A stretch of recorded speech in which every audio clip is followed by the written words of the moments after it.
Hey everyone, this is Stephanie O'Brien, founder of Coach Client Connection. I'm joined by Candy Motzek. She's a coach for coaches, and we're going to be talking about five of the big mistakes coaches make that keep them stuck. So, Candy, thank you very much for joining me. I'd love to know, how did you get into this? How did you discover these mistakes that are plaguing coaches and keeping them from having the success they want? Yeah. So the way that I found these mistakes is that I just noticed my clients making them over and over. And then because I'm also a coach, I noticed because sometimes I'm making them myself. And so there's this, self-reflection about, oh my gosh, what are you doing? Wait a minute. And then I see that in my clients. And so I've just created this sort of compiled this list because I know how important it is for coaches to really make headway doing the work that they love. And if there is something that they just didn't realize because they just didn't know any better, well, then maybe we can get rid of some of those mistakes and they don't even need to stub their toe. Yeah, and I'd love for all the people watching this to be able to take a few quick wins away, something actionable that they can use to make their lives and business better as soon as possible. So, what would you say is the biggest mistake that affects coaches the most? Hmm. So the one that I notice the most, and it happens at all stages in business, is this thing that I say, waiting for the fear to disappear before you take Mm. action. So often we know that we need to do something, but we've got this self-doubt and then we procrastinate and then we think, well, I've just got to, sort of polish this or I've got to practice a little bit more. And you never actually do the thing. And so it's this backwards. Like fear doesn't disappear just because we think about it. Fear disappears because we take action. And so what we need is a little bit of courage to take that start and then get that input. Like what did we learn? Did it go well? Did it not go well? Was it, terrible? What can we learn from it? That's how we reduce the fear. So this idea of just waiting and waiting and waiting for a sunny day until we have no fear and everything is perfect just doesn't really help anybody. Yeah, I know it even if the things do go wrong, I think you're having that experience of just doing it, having things go wrong, and then the world not blowing up can be so important. Like the first time I ran a 3-day challenge, the first day and a half of it was like tech issues. I could not find the chat. The whole Zoom interface just disappeared. As Oh, it turns out, yeah. it was because Zoom, in its infinite wisdom, going to look at my setup and said, "Oh, you have two monitors, and one of them is turned off. I will move the entire interface to the monitor that is off." But nothing blew up, and the people on there were very supportive when I was honest about my tech issues. And when I finally found where the interface went, there was this little celebration. So even if things go wrong, it's probably not going to be as bad, and you probably won't be judged as harshly as you think, as long as you're honest about what's going on. Agreed. And one of the things that I heard really loudly that you were just saying was people are quite generous. Like they're not expecting perfection and they're going to be there to support you. So, in your example of a tech issue, you celebrated once it was resolved. You learned something and you celebrated. But what if you just not done it? What if you just not done it at all because of the way the interface was set up, and the alternate monitor, right? So we need to give ourselves a little bit of a break and a little bit of grace because other people will too. We just forget that, we forget that other people are quite relaxed about helping you work through some mistakes. And if they aren't, I very rarely met someone who is totally ungracious. But on the very rare occasions you do meet that kind of person, they're probably not a good fit for you. Yeah, yeah, exactly. 100%. Yeah. So, what's a second mistake that you often see coaches making, and how they overcome it? Yeah. So first is we wait for fear to go away. The second is it's actually a similar thing. It's SOS. We have that shiny object syndrome. So we Mm. think that there is going to be this fancy new thing that's going to be really easy to do and really easy to implement, won't have any discomfort, won't have any fear attached to it, and somehow it's going to make everything work out magically. So it's a little bit of magical thinking, but I like to call it shiny object syndrome. One more funnel. Let me just take that training. Let me just sign up for that free resource. Let me work with that new coach. in the hopes that you don't have to go through the learning curve. And so there's the parallel between the two, right? Trying to avoid discomfort in any way that we can. And it's kind of exciting, like, I mean, I've done it where I've seen something fabulous on social media and I'm like, oh my gosh, that's going to be amazing. And I'd rather have the entertainment of the new thing than the actual reason that I'm doing it. Right. So keeping myself entertained instead of just doing the actual work that needs to get done. Have you noticed that with your clients as well, Stephanie? And it is so easy for people to fall into. I've been there. When I first started my business, I was in like I signed up for six or so different programs in rapid succession, some overlapping. And as much as it can feel good to get a new strategy, if you have too many new strategies, you just plain cannot implement them all unless you have a big team doing a lot of it for you. So it's better to have one strategy and do it really well than have 10 strategies and half-ass or no-ass the entire lot of them. Yeah, totally. And when you're, so the problem is that people say, oh my gosh, one or two strategies, like, how will I know what to choose? And I think we really need to tap into what matters to us. Like I'm quite a quiet person. I'm not somebody who loves to go out to large networking events and, wander around and talk to all kinds of people just a little bit. I'd rather have a deeper conversation.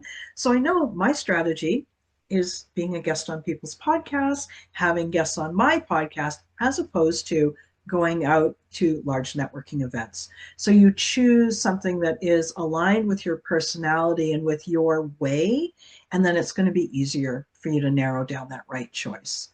Absolutely. I've bought into strategies that I just did not enjoy implementing. I found it so hard to make myself keep on doing it. So yeah, it's so important to pay attention to what do I actually like doing enough that I'll sustainably do it long term and won't just hate every minute of it and eventually give up. Yeah. And life is too short for us to do things, especially in our business. We're designing a business that really works for us. So let's make sure we choose something that's aligned. It's not always going to be easy. It's not always going to be entertaining, but at least I know that as I get better at going on podcasts and hosting guests on my show, I know that there's a deeper satisfaction there. Like it's a something meaningful that I can get better at. And I think that that's the key. Instead of looking for the new, look for the newness within that area of mastery. That's a good distinction. I like that. So, what's a third mistake out of the five that you find people often make, and how can they avoid it? Yeah, so many coaches take great training. So they are amazing coaches. They've got great coaching skills. They know how to hold their presence. They know how to listen.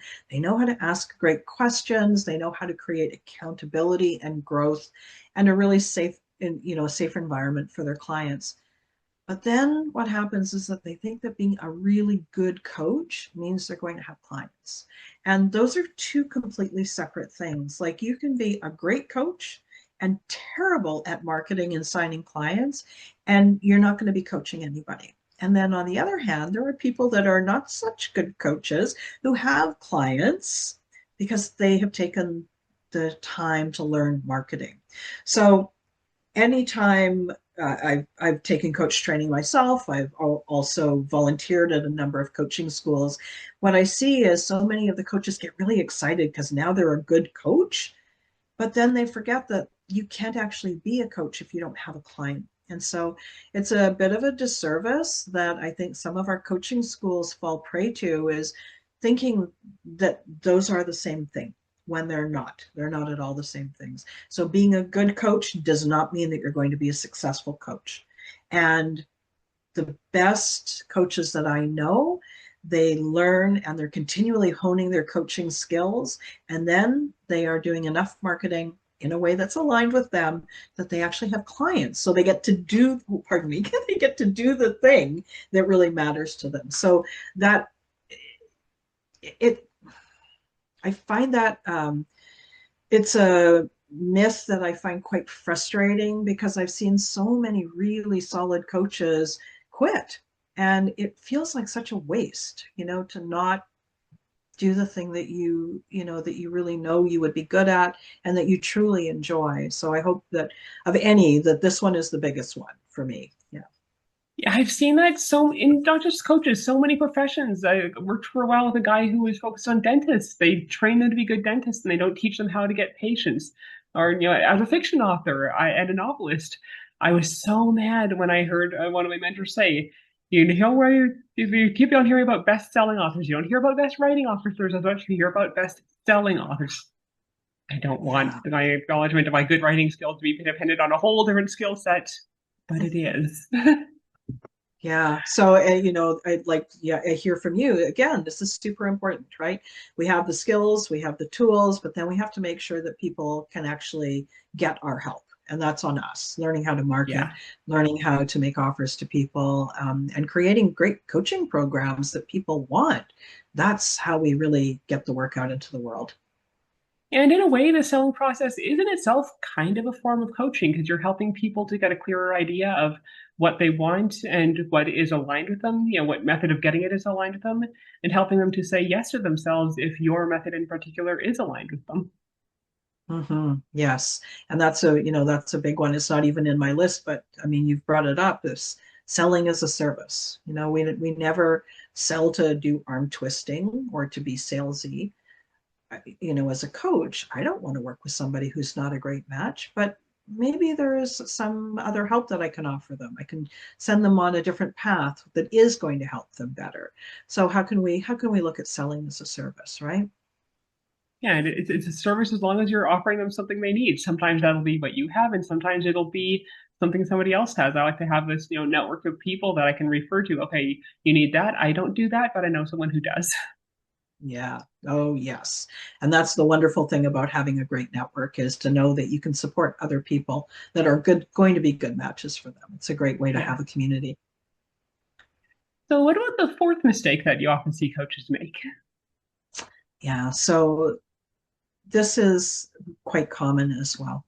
And it's because we get in our own way. So oftentimes I'll be working with a client and they'll say, "Oh, I haven't signed any clients this month. There's something wrong." And then I'll say, "Oh, great. How many offers have you made? How many people have you actually invited to be your client?" And then they'll kind of look at me and they'll blink a little bit or they'll kind of, shrink back. And then they'll go, "Oh my gosh. Well, I think one or maybe two." And I'm like, wow, okay, well, that's the answer. If you're not going to invite somebody to be your client, there is no way that you're going to sign clients. So I have this, I call it a game, but it's a little uncomfortable where I encourage my clients to make an offer a day, even if it's a terrible offer, even if it sounds like you don't want to work with a coach, do you? Just to actually invite somebody to work with them. And so the more offers that you make, as long as they are aligned and it is in service, the more clients you're going to have. So big mistake is don't make any offers and then wonder why you don't have any clients. And it really takes, like that's a place of coming from a place of powerlessness when you could be out making invitations, making offers to people, saying, "Hey, I'm a coach. I could help you with that." Or, "Do you want some support with that?" That's exactly the kind of thing I work on with my clients, that continual offer, and then following up with the ones who are like, "Well, not yet." Like, don't forget those people. There's perfect example. You followed up with me for a few months. I was going through a busy time with my podcast, and because you put it in your calendar, you kept coming back. "Are we ready to have a conversation?" And of course we were. It just wasn't quite the right timing yet. And so this value of the asking and then the following up is really, really strong. Yeah, and I want to expand on one of those tips there because that's a really important point you brought up. I've had people say I won't book things with people a few months out because they don't show up. It's so important to have some sort of calendar app and you put these things in it and check it regularly. So if I have someone who said, "Can you follow up with me in a few months?" I put it in my calendar and I do in fact follow up. Someone recently told me I'm going through a really busy period. Could you follow up in the new year? And I will in fact follow up in the new year, assuming my calendar doesn't explode on me because it's in my calendar to do so. Yeah, And yeah. I It don't makes a just have a big note in difference. their name. Oh, go ahead. Oh, no, no, I like it. I'm really appreciative of what you're saying. Yeah. Hey, welcome. So yeah, don't just make a note with their name either. Like in this calendar app, I have their preferred contact information too, so I can just copy and paste their email or click on their Facebook link. While you're in that conversation, you're looking at the email, you're looking at the Facebook DM. Just grab the email address or the link right there and then put it in your calendar. Make it really easy on your future self. Yeah, yeah. And to do it right at that time. So then it comes up, like you don't have to think about it again. You set that reminder in there and then boof, it just shows up on that right Tuesday. And then you can just follow up. And I think people appreciate it. Like when you followed up with me, I was like, oh, I'm so glad you followed up because I wanted to do it. But I also wanted to make sure that I was in a good spot bandwidth wise to do it. And I Yeah. think that most people really appreciate the follow up. I think that it says a lot about a person to follow up, right? Yeah, and as long as it's something they're receptive to, absolutely. I have had several people thank me for following up. So I want to Yeah. expand a bit on something that you said earlier. You're talking about doing one offer a day. So what if someone's in a position where they don't think they have enough people to make offers to, and the only available pool of people they want to talk to isn't really ready for offers, doesn't seem receptive, have already received offers, so they feel there are no aligned options, and they don't want to be that sleazy person who just comes barging in with a pitch when it's not time. What would you say to someone who's in that position? Yeah. I think there's sort of two parallel conversations here. The first is making an offer to somebody who will probably want to work with you. Those are great offers. This making an offer a day has more than one purpose. One of the purposes is for you to get out of your own way. And I have even told my clients, listen, if you were to go to the grocery store and stand beside the cucumbers and say, hey, my coach told me I had to make an offer every single day. Do you want to be my client? The person more than likely is going to say no. You ask 100 people, one of them might say yes. So it's not just about I have an offer that I know exactly will more than likely sign me a client. It's getting in the habit of making the offer and not expecting that you know what's going to happen with it, right? So you may only have a small inner circle of people that you're reaching out to. Maybe there's 5 or 10 people that you could reach out to. That is important. But then the other thing that's important is to get over our discomfort in asking. And so that's the sort of the two sides of the make an offer a day. When you get used to people saying, "Oh, no, thanks." Oh, okay. And I lived, right? Like then when it's time to make those offers that you feel you have a better chance with because you've built that relationship, then you're not as uncomfortable, right? So do I think that the offer a day, every offer is a perfect offer to somebody who would be a client and you can just go and find, unlimited people? Not really, but I would love you to get to that place where you can just go, I can make an offer and I'm okay with how they respond. If they're a yes or a no or a not now, I'm okay with that. You're comfortable in that space. And when you are making offers of different qualities, you're much less likely to be attached to the outcome, and much more likely to be open and to be coach like and to listen to that person and to understand what's really going on with them without in the back of your mind going, I hope they work with me. I hope they work with me. I hope they work with me. So there's a couple of purposes here in that exercise. Does that make sense?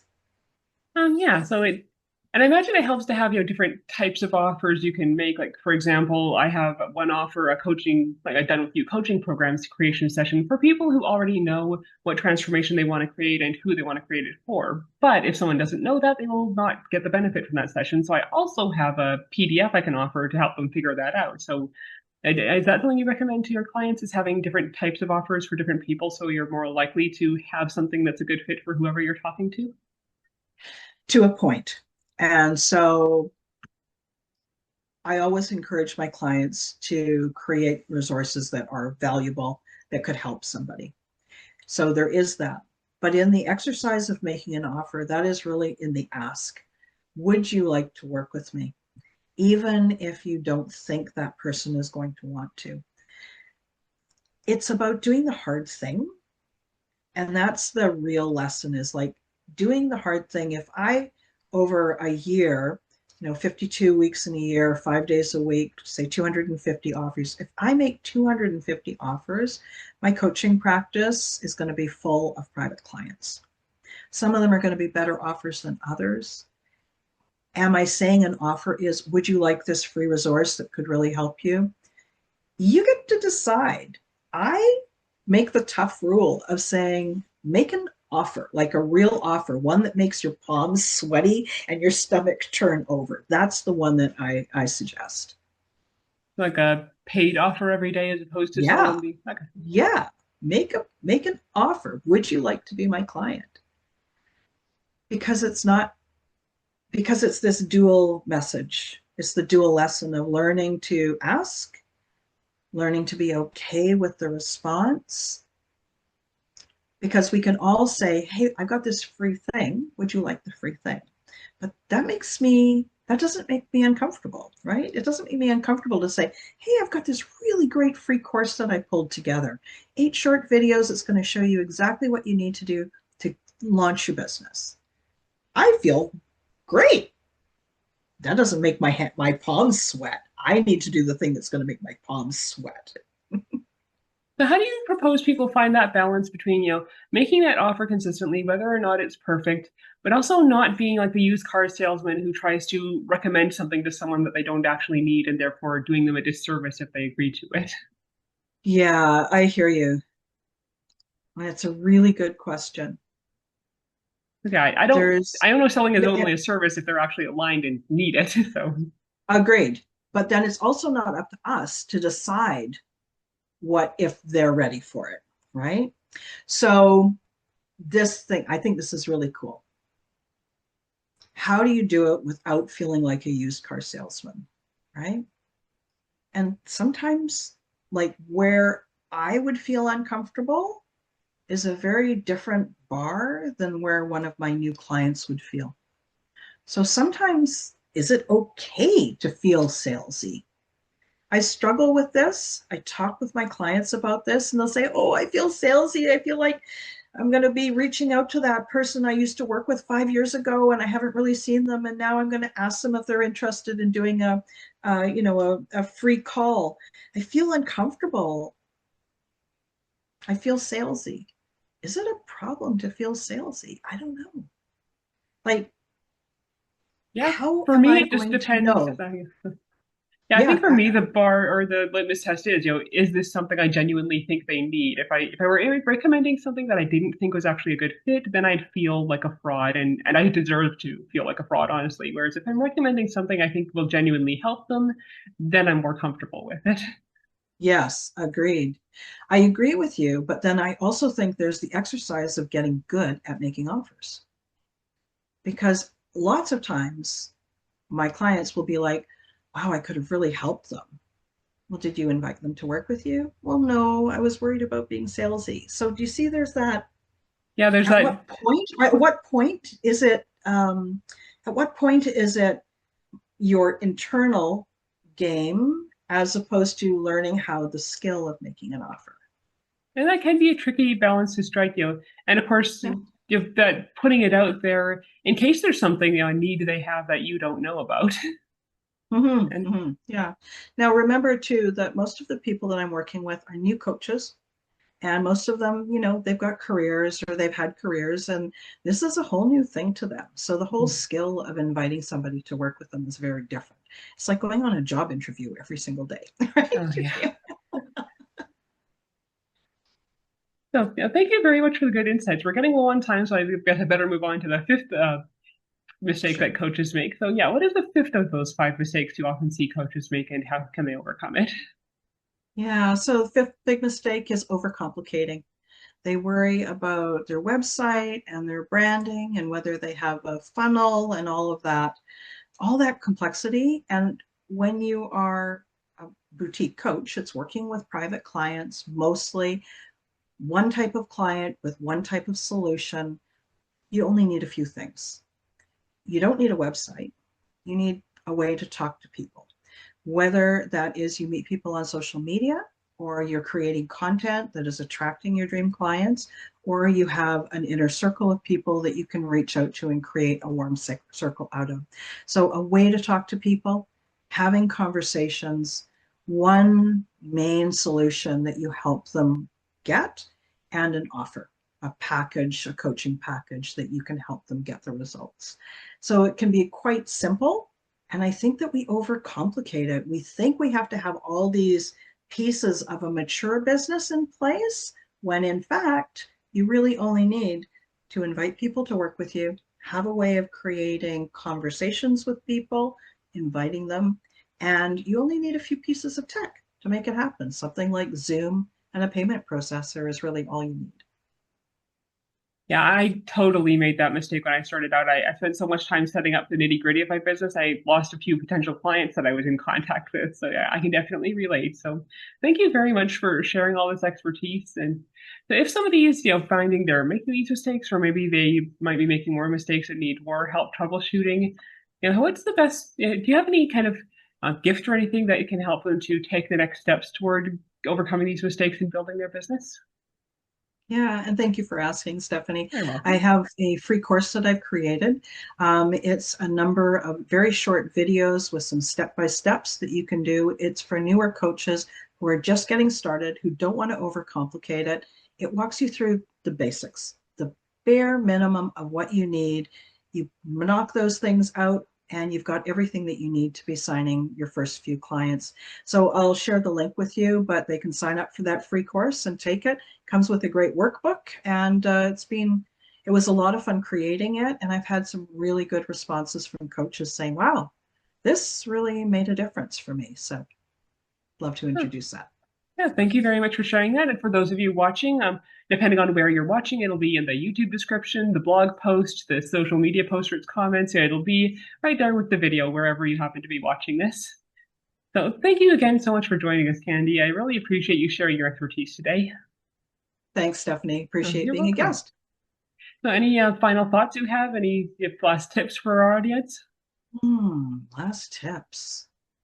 I think the last tip would be that it doesn't have to be as difficult as it might seem when you're starting. You just start taking those first few steps and you just keep going. And if you've got that deeper why behind why you want to be a coach and build a business, and keep that in the back of your mind while you're moving forward step by step, just don't stop.